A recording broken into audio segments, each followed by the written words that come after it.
Salam. Salam. Bu trendlər biz də Baldız gəlin qoşulduq. Görək kim olacaq. Başlayaq. Birinci mən yorumum, sən yum. Yox. Suyu. Su. Yiyəcək olma.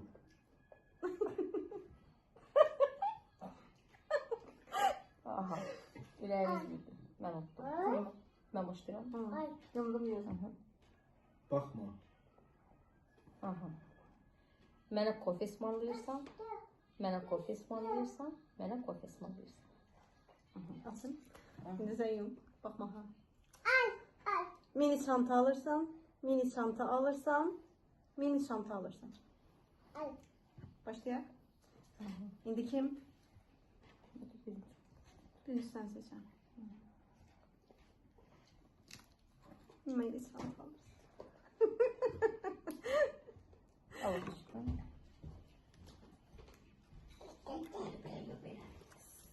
Şey. Aşkım gözde. Aki gözden kenara dur. Ay yadımdan çıktı. Aha. Ha. Seç. Şimdi ben seçeceğim. Sağ olun. Şey. Seç.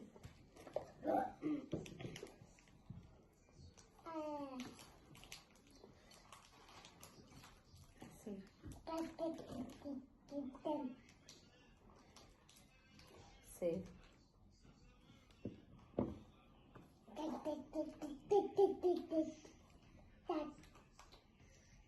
Seç.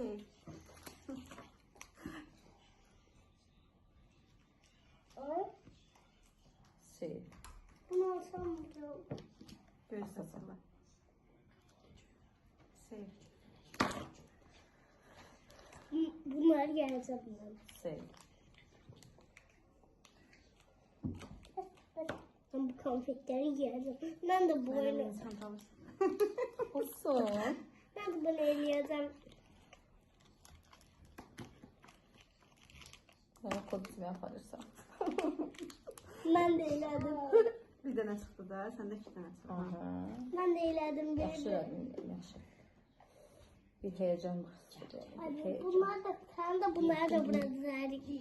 Seç. Dağıtmayın, ne yapayım?